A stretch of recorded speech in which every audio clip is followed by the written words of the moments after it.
Салам достор. Кандай переживание болуп атасыңарбы 17-синде эмне болуп кетет деп. Мен да чыдамсыздык менен күтүп атам 17-синчи.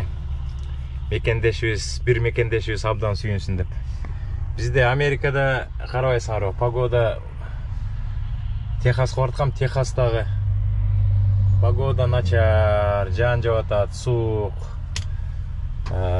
Жолдон пряник деп жазылып турат, пряник. Орустардын пряникин жеп коюп кетип баратабыз. Ана мынтип листать этип, бош болгондо карап коюп атам. Мыякта Гүлнара Салаева дейт. Гүлнара айым абдан переживать этип атат да.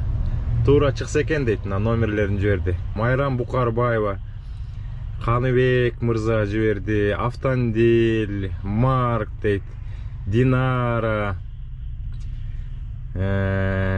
Ыкыбал дейт, Назира, Элиза, Наргиза жиберип атат. Мыяктачы Айбек мырза жиберди. Катуу катышып атасыңар, молодцы.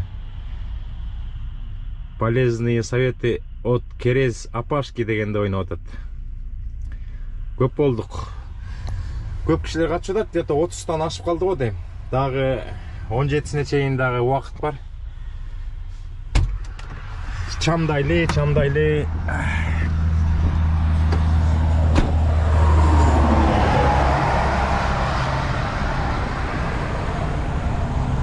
Мону кенгурятник деп коет да, кенгурятник деп.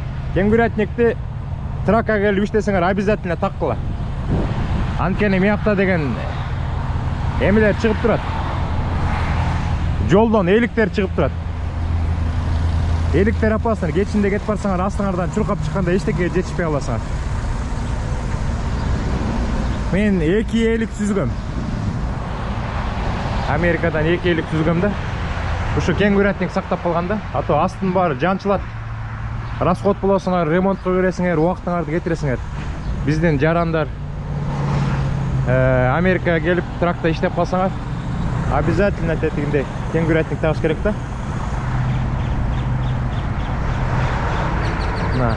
Техаста да ушундай рестерия бар экен. Мен рестерияларды эмнеге көп тартам? Анткени адамдарга условия керек да. Алыс жерде жүргөндө условия керек. Ошон үчүн Кыргызстанда ушундай эс алуучу жайлардын көп болушун каалайм да. Мына мыякта кичинекей пальма бар экен Техаста.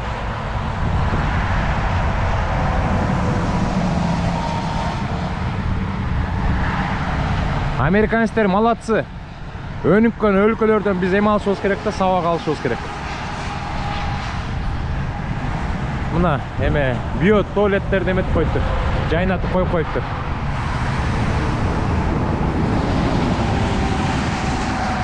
Мыякта дагы бир кичинекей пальма өсүп атат. Ар бир жерге барганда Американын желектери желбиреп турат да.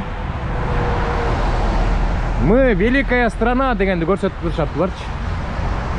Мына ар бир эс алуучу жайларда ушундай мына карталарды коюп коет.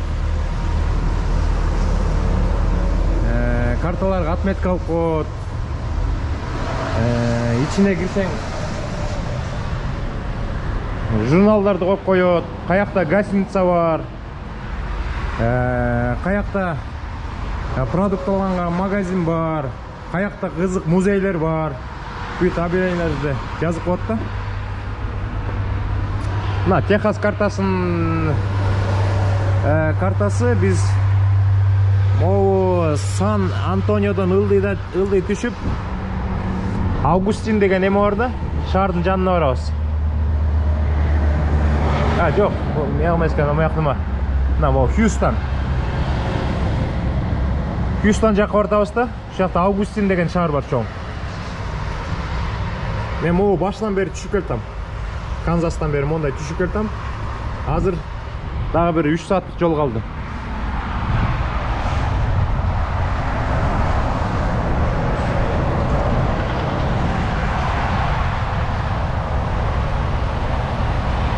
Достор, Кудай буйруса баары жакшы болот. Кудай буйруса баары жакшы болот. Оюн чын өтөт. Мен абдан сүйүнүп атам да, мага бир да киши чала элек да, бир да таанышым, туугандардан чала элек да. Бизге акырын айтып койбойсуңбу депчи, ошо мага сүйүндүрүп атат. Кыргыз эли дайым ошондой эме болуш керек да, чынчыл болуш керек. Мына бу жакта ушундай машинкаларды коюп коет. Решетка жасап коюптур, повреждение кылбасын деп. Бу жакта шоколаддын түрлөрү, печенье, бу жакта дагы бар экен, зубный паста, баш оорунун дарысы, температуранын дарысы, бүт условияларды түзүп койгон да. Бу жакта чипсылардын түрлөрү, бу жактан суулардын түрлөрү да. Мен катуураак сүйлөп атам, кыйкырганга аракет кылып, ата угулбай калабы депчи. Анан американецтер путешествияга чыкканды жакшы көрүшөт да. Ушундай машинаны рентке алышат. Артына мотоцикл, велосипедтерин коюп, Американы кыдырып кетип калышат да.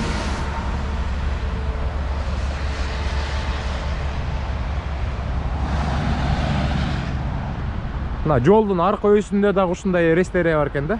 Мына желеги желбиреп турат, бүйө төрлүктердин баарын тизиптир. Машинкаларды коюптур. Тала да, тала. Жанында эчтеке эме жок. Тиги айылда жок, шаарда жок. Талага эле ушундайларды жасап коюшат, абдан сонун.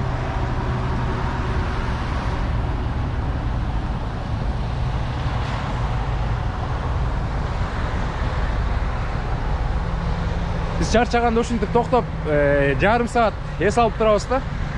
Анан буту колду чоюп, зарядка жасап, курсакты тойгузуп дегендечи. Мен деген жолдон 1-2 шаардан өттүм, кичинерээк шаардан. Дрон учурайын десем, погода учуруп кайтат да. Анан мондай дабл дегендер көп да. Эки прицеп ташышат да. Мында эки прицепти ташыш үчүн тракстер деген дабл деген атайын эме бар. Экзамен тапшырыш керек да, дабл боюнчачы. Ошо DMV-ге барып, вопростор оңой эле, мен тапшырып койгом, бирок бир эле жол айдагам да ушундай прицеп менен. Айырмасы деле жок да.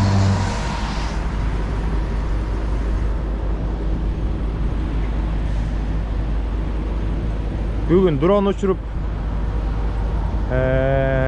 жакшынакай шаарларды көрсөтөйүн десем, анча-мынча шамал болуп, анан жаан жеп атат да. Жаан жеп атканда учура албайбыз. Америкада ушундай пикап машиналарды жакшы көрүшөт, айбанчы. Объемдору чоң болот да булардынчы. Америкада тоолор көп, анан жумушка ылайык болот да. Артына каалаган нерсеңи салып коюп кете бересиң. Маскасы укмуш экен бул жигиттин.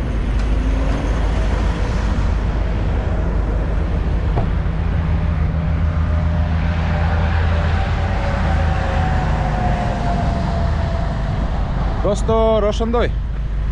Оюн улана берсин. Акырындан ойнай берели, Кудай буйрса. Аз калды.